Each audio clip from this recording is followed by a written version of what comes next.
J'apprends grave des trucs, hein, j'adore. Tu connais tout de moi et je le sais pas encore. Mais meuf, c'est un délire.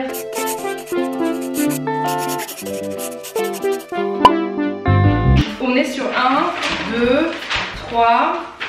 C'est un exposé. Ah mais clairement, j'ai même mis hashtag conseil chère astrologie pour que tu partes avec des bonnes résolutions. Salut les loups!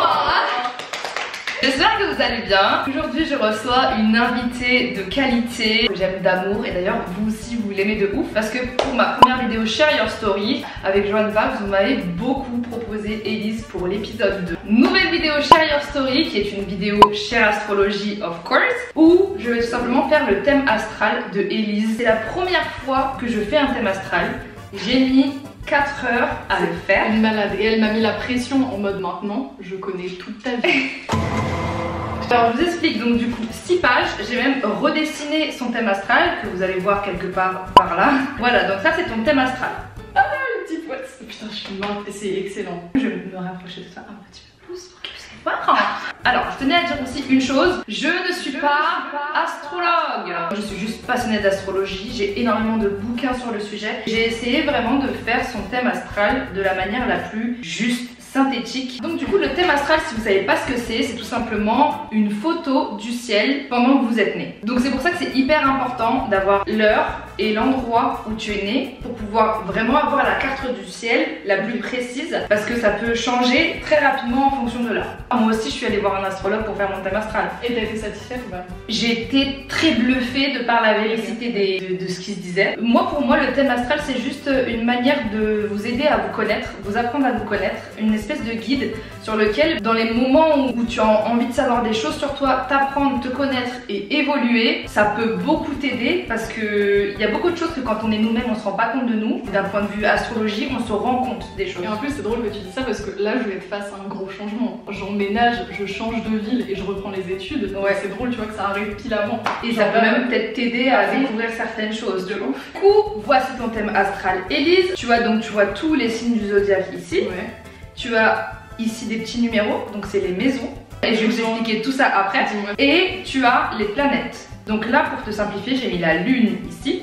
J'ai mis le soleil, mais après tu as toutes les autres planètes. Je vous synthétise juste avant de rentrer dans les détails. Donc là, par exemple, je t'ai mis un petit poisson et un petit scorpion, histoire que ça te flash dans l'œil. Pour les un peu novices d'astrologie, ça va être une manière de voir direct. Donc là, on voit que ton soleil, il est en poisson.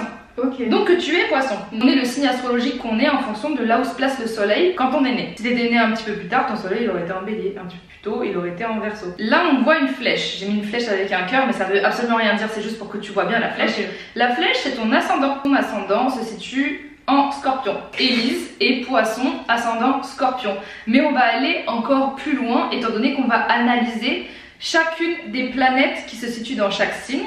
Et on va analyser aussi chacune des maisons. Par contre, le thème astral que je vais faire là, c'est pas le plus complet du tout. Moi, je vais juste étudier tes maisons et les planètes en les signes, parce que sinon la vidéo va durer 4h30. Si tu veux un thème astral beaucoup plus poussé qui va t'expliquer les nœuds, les dissonances, tout ça et tout, c'est un truc que j'ai pas encore vraiment creusé, et je pense que vraiment c'est... Je reviens l'année prochaine. Oui, c'est ça. Au fur et à mesure j'apprends. Mais oui, donc je vais faire le plus simple possible en fonction de ce que j'arrive à faire. Donc du coup, ton signe solaire est... Oh là là, je commence à me tourner, ça y est. Comme ça, voilà. Les meufs de la météo. Grave. Le signe solaire c'est ce que tu es. C'est toi, c'est ta personne. Ton signe solaire c'est poisson. Et en fait ça fait de toi quelqu'un qui est inspiré, créative, imaginative, assez mystérieuse. Tu me dis dès que je me trompe. Non, franchement oui. Très amical. T'as beaucoup d'amis. Tu aimes aider les autres. Ouais. Amical, après je me suis quand même un peu plus... je suis plus méfiante. Je vais l'expliquer. Voilà, c'est même ce que j'ai écrit, regarde. Très amical, beaucoup d'amis par le passé. Tu es quelqu'un qui doute beaucoup de toi ou pas? Ouais. Je réfléchis dans quelle situation. Mais je suis quelqu'un de stressé. Toujours avoir des doutes, mais je pense que c'est plus de la méfiance. Ok. En tout cas, je me préserve peut-être. Ce qui te donne confiance en toi, c'est ta créativité, ton imagination et les projets que tu fais avec ça. Donc du coup, tu es ascendant scorpion. L'ascendant, c'est comment tu penses et ce que tu montres aussi. Ok. Donc ça c'est hyper important de le comprendre. Moi je me fie beaucoup à l'ascendant. En plus surtout quand tu as un ascendant scorpion, qui est un ascendant qui est très puissant et qui va même limite prendre beaucoup d'espace. Donc du coup L'ascendant Scorpion, il te rend encore plus mystérieuse que tu ne l'es déjà et très passionnée. Et je trouve une bonne combinaison parce que ton côté créatif du Poisson, il va être relevé par ton côté Scorpion qui est encore plus passionné pour ce que tu fais, tu vois. D'autant plus que le côté Scorpion va te rendre beaucoup plus déterminé. Ouais, je vois ce que tu veux dire. Genre en mode le Poisson, il m'apporte tout ce qui est la créativité et tout, et le Scorpion, il va le booster. Oui, complètement. Là, c'est très aquatique, hein. Ton signe, c'est Poisson. Ton ascendant c'est Scorpion. J'ai déjà dit des anecdotes par rapport à ça, mais mon père est pêcheur. Oui. Et la femme qui était sage-femme lors de ma naissance s'appelait Claire Poisson. Pas plus aquatique que toi. Tu travailles de manière acharnée pour atteindre tes objectifs. Tu ne lâches rien, c'est ça. Même si jamais tout le monde va te dire non, ça va pas le faire et tout, tu vas quand même. Ouais, genre... je pense parce que je suis hyper positive. Tu vois, moi la phrase après la pluie, le beau temps, à fond. Genre en mode à chaque fois qu'il y a un truc qui me bloque, je me dis c'est parce qu'il y a un truc de ouf qui arrive après. Donc j'ai envie de le défoncer, le truc qui bloque, tu vois, pour me dire après ça va être la fête. Genre. Moi j'ai une question. Est-ce que tu manques de tact? Ouais, mais avec mes proches. Par exemple, avec les gens, je vais pas oser être comme ça, mais peut-être avec mes proches, ouais. Genre mon père, mon frère et Gab. C'est revenu assez souvent dans le thème astral. Ouais. Tu as ta lune en balance. On le remarque juste là, tu vois. Là t'as la lune, pardon, et là donc du coup elle se situe en balance. Ta lune c'est tes sentiments, comment tu ressens les choses, l'expression de tes sentiments, mais aussi la famille. Balance c'est un signe qui est très axé sur l'amour. Ouais. Donc avoir ta lune en balance, tu apportes beaucoup d'amour à tes proches. Tu as toujours ce besoin d'aider, de justice, de faire en sorte que tu veux qu'aucune personne se sente de trop ou à l'écart. Tu n'aimes pas les conflits. Non, je déteste. Tu fuis les conflits, carrément. Par contre, ça c'est vraiment moi de ouf. Alors ça c'est un problème des balances. Parce qu'en fait, si vous savez, quand une planète se situe dans un signe astrologique, la planète va avoir des énergies qui vont ressembler au signe astrologique dans lequel elle est. Donc la lune en balance, ça t'apporte ça en fait d'un point de vue sentiment, ce que tu ressens, etc. et tout. Tu aimes l'harmonie dans tes relations. À fond. Et j'aime bien, je sais pas si ça se rejoint, mais avoir une routine. Il y a beaucoup de gens qui aiment pas avoir une routine. Moi, ça me rassure de ouf. Mais t'aimes beaucoup la sécurité et je vais en venir parce que justement t'as trop drôle. Quelques planètes dans les signes. Enfin, je crois que t'as une planète dans un signe de terre. Et ça reflète bien cette partie stabilité. Et je vais vite fuir une relation, genre ça m'est déjà arrivé des relations amicales où la personne est par exemple hyper jalouse, je veux pas. Moi je peux pas du tout ce genre de relation là, ça me stresse. Ben ça s'explique très bien par la lune en balance, et aussi la lune en balance ça renforce ton côté indécis. Est-ce que je me trompe? Parce que la balance, on sait très bien qu'elle est indécise. Elle n'arrive pas à prendre des décisions, tellement elle veut prendre la meilleure décision. Seconde d'ici, ça veut dire mon petit côté... Indécis? Ouais. Complètement. Est-ce que tu te poses beaucoup de questions? Tout le temps. Bah ça vient aussi de là. Et je me remets en question tout le temps, genre j'ai besoin de ça. Sinon, si je le fais pas, ça va me stresser. Je me dis, c'est pas normal là. Ensuite, tu as Mercure en Bélier. Ok. Alors, ça va être la première planète que je vais te citer en Bélier, mais t'en as plein des planètes en Bélier. Ah ouais. C'est un délire. Et quand j'ai commencé à regarder ton thème astral, je me suis dit, mais ça prend sens parce que c'est tellement ça, genre. Ah ouais. Parce que pour moi, Bélier, c'est un. Ou alors je confonds vachement avec Taureau, mais c'est quelqu'un qui est hyper. Enfin, c'est une bête à cornes, tu vois. On me dit. Oui. Mais. Mais t'as du caractère, Elisa, je te rends pas compte, hein. Regarde, t'as Mercure en Bélier. Mercure, c'est une planète que j'adore. C'est presque ma planète préférée avec Jupiter. Et Mercure, en fait, si tu veux, ça se représente avec des petites antennes. Et c'est tout simplement la planète de la communication. Donc c'est comment tu communiques, ton intellect. Et quand je te dis communication, c'est toute forme de communication, hein, tu vois. Ça, c'est bien d'avoir Mercure en Bélier quand on est quelqu'un de très imaginatif, etc. et tout. Parce qu'en fait, Bélier, c'est passer à l'action. Ok. Donc en gros, si tu veux, toutes les idées que tu as, etc., avec Mercure en Bélier, ça te pousse à les mener, tu vois. Il y a des personnes qui peuvent juste rêver et juste rêver. Toi, ce que tu as dans ta tête, tu as envie de le voir, tu as envie que ce soit concret. Est-ce que c'est ça? Ouais, non mais c'est trop intéressant, parce que j'arrive à comprendre ton cheminement. Alors, une chose que Mercure en Bélier rend chez toi et qui sort, et que j'ai découvert, c'est que du coup, t'es très bavarde et réactive. Parce que les béliers, ils ont tout le temps besoin de crier, de parler, de s'exprimer, de extérioriser. Et c'est vraiment un truc qui est très commun du signe. Dès qu'il m'arrive un truc, tu vois, par exemple, j'ai hâte que mon père il rentre pour pouvoir lui dire. Et ben c'est ça. C'est la première personne que je vois chez moi qui rentre. Et du coup, je sais qu'il arrive, il revient de la pêche vers 13h. À chaque fois, je suis en mode, j'ai hâte de lui dire. Et ben c'est exactement ça. C'est ton Mercure en Bélier qui te rend très bavarde. Tu parles beaucoup plus que tu n'écoutes. Ah ouais? Ouais. Et ça, c'est très Bélier. Je suis grave d'accord avec mon mec. Grâce à... Après lui il a un caractère beaucoup plus écoute, puis ne parle. Donc du coup c'est parfait. Mais comme moi avec mon monsieur. J'ai une question, est-ce que tu aimes les débats? Il faut que ce soit un sujet qui me touche et qui me plaise. Et ben c'est exactement ce que j'ai écrit.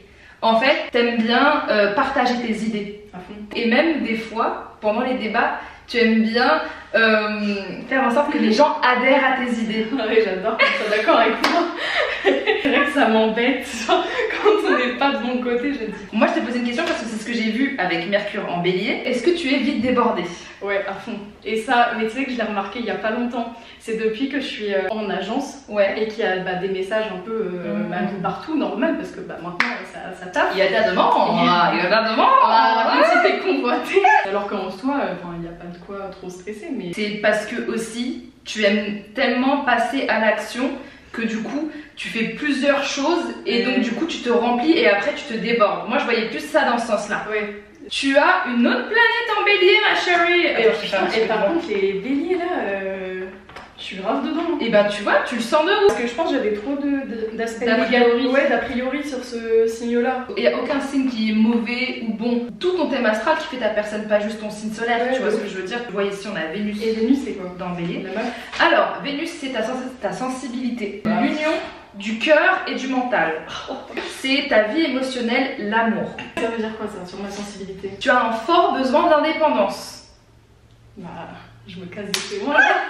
Je prends un appart, si c'est pas un signe ça. Alors, tes besoins affectifs, ils sont pas tout le temps au top. Ça veut dire que t'as pas besoin d'amour tout le temps. Et t'es pas en recherche tout le temps. Mais des fois, t'as tes petits pics où t'en as besoin. Tu vois ce que je veux dire? Grave d'accord avec ça. Et tu cherches une relation plus complice. Qui pourrait être ton pote, j'allais dire en mode meilleur pote. Oui. Genre à fond. Tu t'ennuies vite, tu te lasses vite, t'as besoin, on va dire, d'être stimulé dans ta vie amoureuse. Ouais. Mais pour le coup, là, j'ai trouvé quelque chose qui me correspond parce que je suis à distance. Et c'est con, mais ça me correspond à fond. T'as ton indépendance, t'es pas obligé d'être tout le temps avec la personne. Et tu peux vivre tes moments à fond. Et ben ça s'explique grâce à Vénus en Bélier, tu vois. Tu as Mars en Scorpion. Okay. Alors, je te cache pas que quand j'ai vu Mars en Scorpion, je me suis dit, oulala. Là, j'explique juste les planètes, mais quand on va expliquer les maisons, ce sera une explication encore plus. Parce que Mars, si tu veux, c'est la planète de la combativité, de la force à l'état brut. Et Scorpion, c'est très fort. Est-ce que tu aimes bien dominer? Franchement, je sais pas ça. Tu sais pas. Ouais, ça, je pense pas.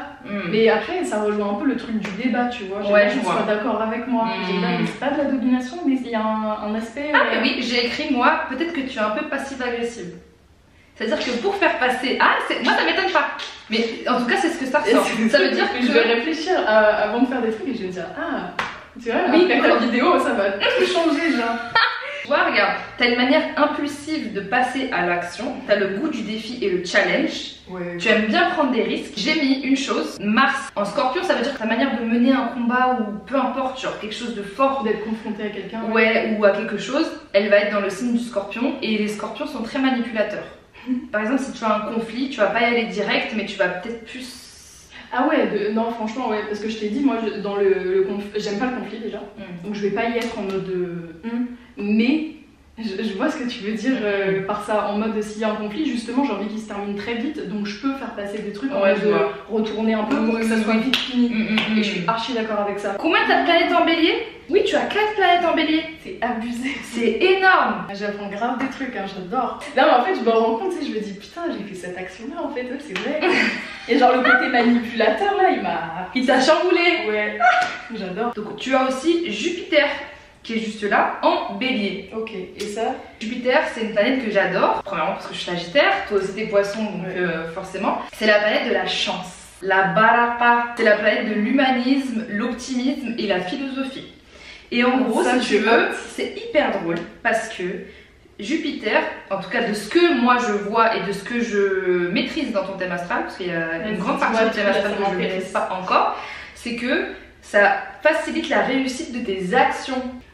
Beaucoup de facilité dans ce que tu entreprends, pas que. Non mais vraiment. Mais tu vois, j'ai déjà eu cette conversation là avec mon père, sans parler astrologie, tu vois, mais en mode en fait on se dit toujours que si quelque chose doit bien se passer, il se passe, mais c'est fluide. Oui, ça coule de source. En fait avec mon père on sait toujours, il faut pas forcer les choses. Si ça bloque, c'est qu'à un moment moi à chaque fois que j'entreprends quelque chose d'assez gros, si c'est fluide, c'est bon, c'est parti, tu vois. Genre l'appartement, j'ai trouvé et après j'ai appelé.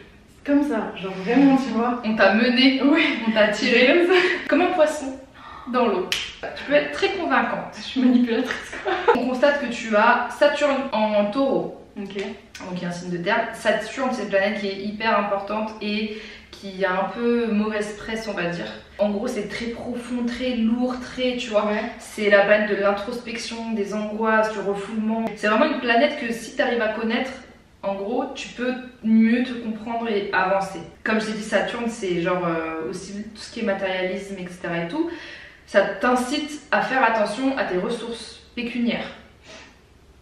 En mode, je suis pas trop dépensière. Non. À fond. Genre, franchement, je suis très. Pas du tout radine. Ouais. Je sais pas si ça a un rapport avec ça, mais en tout cas, pas du tout.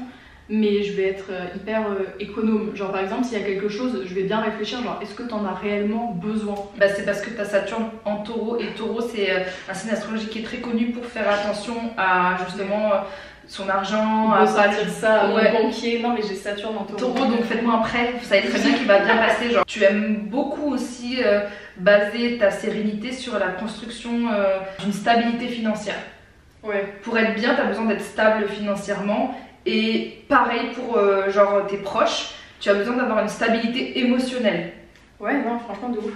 Donc, et c'est pour ça que j'ai du mal avec les gens qui vont émotionnellement te faire vivre des montagnes russes aussi. Ça, de ouf. Ouais. Si tu as besoin que ça reste linéaire, c'est parce que Saturne en taureau, les taureaux ils sont assez casaniers, ils aiment bien quand tout est pareil, tout est assez, tu vois. Hyper casanière. Bah ça je vais te l'expliquer juste après parce que c'est quelque chose que j'ai vu dans ta maison 5. Bah c'est en maison 5 que tu as Saturne en taureau. Donc si tu veux, maison 5, qu'est-ce que c'est? La famille.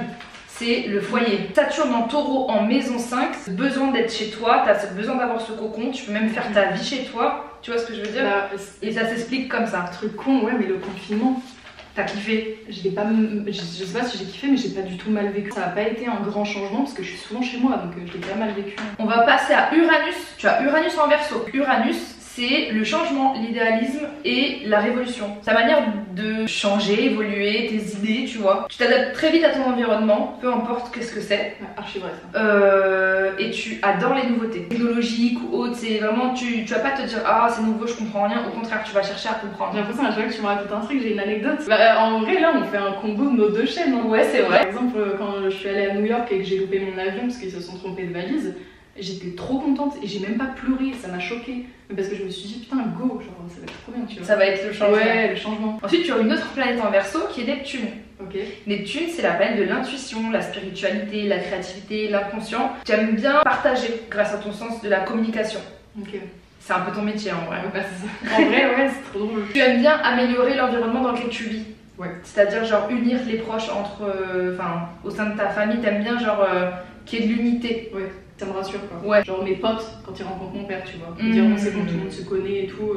Ensuite, tu as Pluton en Sagittaire. Pluton est très éloigné du Soleil. C'est la renaissance, l'intuition, la mutation et la capacité à renaître. Et le fait de ne pas avoir peur de quelque chose qui meurt, on va dire. Tu as Pluton en Sagittaire, ce qui est plutôt bien puisque Sagittaire c'est le signe astrologique le plus optimiste. Ça t'aide à être plus résiliente. Okay. Tu vois, dès que tu tombes, tu te relèves. Tu tombes, tu te relèves. Ça augmente ton intuition dans les affaires. Et on va passer aux maisons. Je vais vous expliquer ce que c'est les maisons. Donc les maisons, comme je dis, c'est les petits numéros ici. Des fois, t'as aucune planète dans les maisons. Mais des fois, tu peux avoir plusieurs planètes dans les maisons et en signe. Je vais t'expliquer du coup les maisons et en même temps, moi, j'en ai appris beaucoup plus. Donc il y a 12 maisons qui représentent des secteurs de vie humaine. Les maisons, c'est la réception des énergies planétaires. C'est le décor où évoluent les planètes dans leur signe. Les maisons reçoivent, tandis que les planètes envoient. Ok. T'as capté? Ouais, je vois ce que tu veux dire. Ce que tu fais des énergies des planètes. Donc maison 1, la maison 1 c'est ta personne, le physique et la personnalité, c'est là où il y a l'ascendant. Du coup tu as Pluton en Sagittaire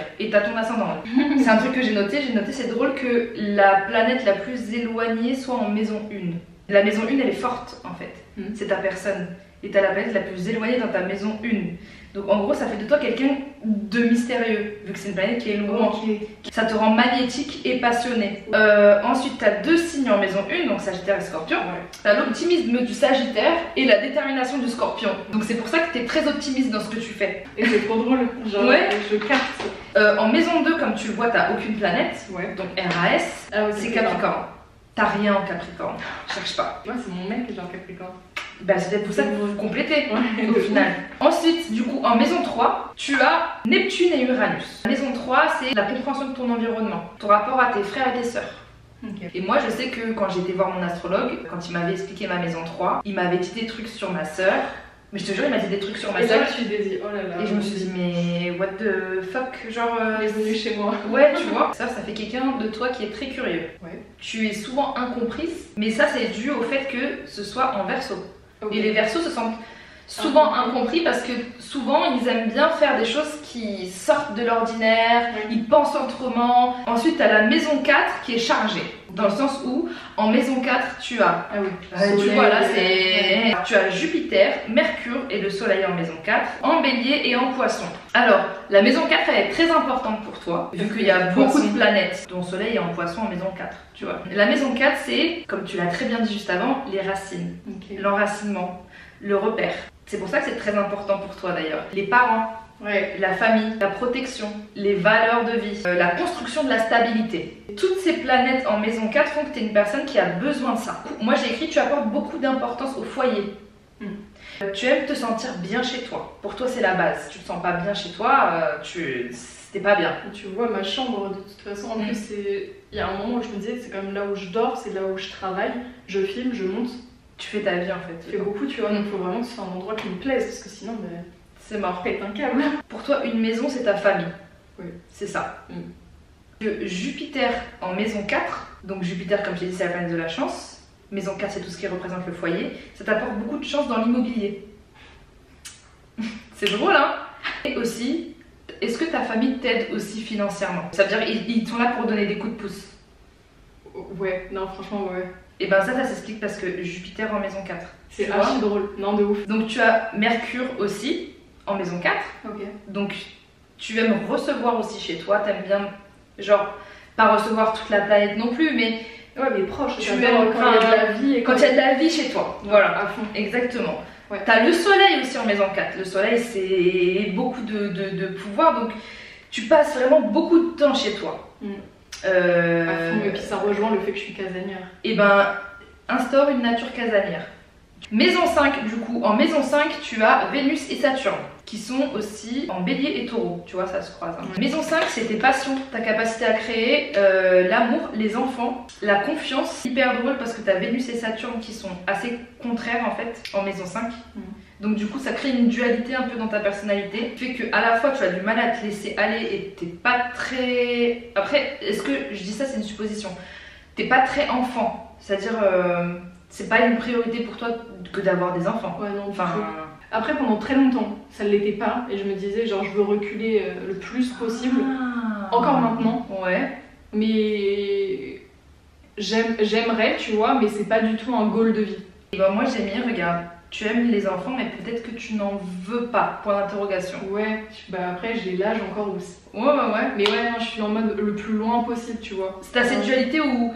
Bah, tu t'entends bien avec les enfants, t'aimes les enfants, mais tu vois, en fait, moi, c'est ce que j'ai chez les autres pour l'instant, tu vois. Voilà. Ensuite, en maison 11, donc la maison 11, c'est la liberté et le pouvoir d'influence. Tu as ta lune en balance, ce qui fait qu'en fait, tu as ce besoin d'appartenir à un groupe. Ouais. Tu aimes avoir de nouveaux amis, j'ai mis, de nouvelles rencontres.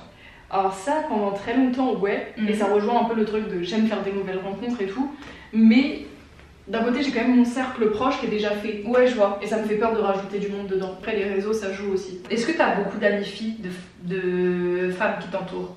Ouais. Et beaucoup aussi de mamans. Je te disais, il y a un truc avec les mamans, elles m'aiment bien. Et mon père, il m'avait dit, parce que lui aussi, il a pas sa mère, il m'a dit, tu vas voir, t'auras plein de petites mamans.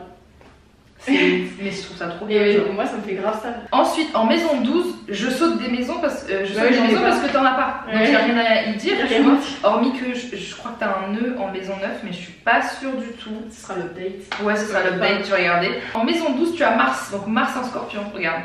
Maison 12 juste là, tu as Mars en Scorpion.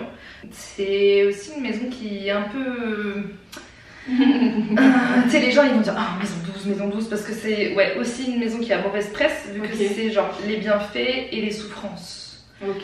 La socialisation et la paix, tu vois, c'est très intense, tu vois. Ça te pousse à creuser au plus profond de toi. Ouais. Est-ce que t'es quelqu'un qui fait des introspections? Ouais, bah j'ai dû en faire. Genre j'ai été confrontée à faire des introspections pendant des moments plus forts que d'autres, tu vois. Donc ouais, j'ai déjà été confrontée à ça. Mais ça a pas été négatif, genre ça m'a poussé à faire. Oui, en Scorpion, en plus, c'est renaître de ses cendres, donc c'est de la remise en question en fait. Tu te remets beaucoup en question, voilà, tu vois, tu le dis, c'est écrit en fait. Alors, du coup, on a fini. C'est vrai. Le thème astral de ce que moi je peux faire, hein, bien évidemment. Si j'avais les skills d'un astrologue et comme j'ai pas fait d'études en astrologie, il y a plein de choses que je ne sais pas, mais avec ce que je sais et ce que je connais, c'est de l'apprentissage. C'est de l'apprentissage tout le temps. Et là, j'ai réussi à te faire en fonction de ce que je sais. Donc, qu'est-ce que t'en penses? J'ai adoré, surtout que souvent j'arrivais à te dire avant, et là tu me disais, bah tiens, c'est ce que j'ai noté. Donc je trouve ça. Pour des personnes qui y croient moins, je pense que là on peut se dire, ah ouais, c'est vraiment un travail, tu vois. Et genre, je m'en doutais pas que ça pouvait être aussi profond. Donc, moi, j'ai kiffé faire ça. Bah, j'ai grave hyper contente. Et merci pour le travail que t'as fait. Genre, ça écoute, trop plaisir. Ça a été avec plaisir. Et au-delà de ça, j'ai réussi déjà. Pour moi, j'ai coché une case dans ma passion astrologie, c'est faire le thème astral de quelqu'un et essayer, faire en sorte que la personne soit satisfaite. Si je peux retenir un truc, c'est le côté, la manipulation. Là. Ce côté-là, je vais grave le retenir. Et pas me voir négativement comme le mot manipulation peut être perçu. Mais il y a plein de mots qui sont perçus archi négativement alors qu'ils ne le sont peut-être pas forcément. Genre la manipulation, c'est plus de la protection en fait. Ouais, c'est-à-dire tu peux manipuler pour te protéger. Genre vraiment, par contre, c'est que du positif. Et j'invite les gens à se renseigner un peu sur ça parce que c'est trop bien. Genre tu découvres des facettes de toi. Tu vois, il y a plein de côtés où je me serais pas du tout dit ça me représente. Et en fait, une fois que tu cherches plus loin, tu fais putain, mais ouais!